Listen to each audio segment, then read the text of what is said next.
Jojej.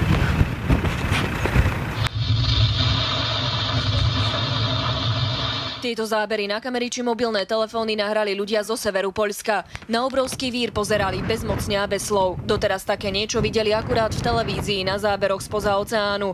Nikto z miestnych však takéto peklo nečakal pred vlastným domom. Spal som, keď ma odrazu zobudil čudný zvuk. Netušil som, čo sa deje. Pozrel som von oknom a tam obrovský vír. Potom nasledoval už ten strašný rachot, trvalo to tak 4 či 5 minút. Keď sa to skončilo, nestihol som sa čudovať. Moja záhrada vyzerala ako smetisko, pováľané stromy, plot, všetko bolo zničené. Tornádo zasiahlo túto oblasť na severe a kadiaľ prešlo, tam ostala spúšť. V dedinke Vicinky pochovalo vo vlastnej chalupe 60-ročného muža.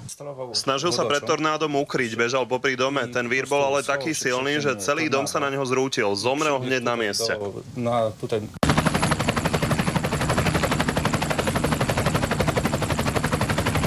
Len čo sa vír zo zeme po pár sekundách stratil, do terénu vyšli asi 300 hasičov. Práce bolo viac ako len dosť. Zúfali ľudia uväznení v zničených domoch, popadané stromy či zničené elektrické vedenie. Jednu vec však z tejto oblasti neuprace nikto. Strach, že sa tento živel môže kedykoľvek vrátiť. Simona Mikušová,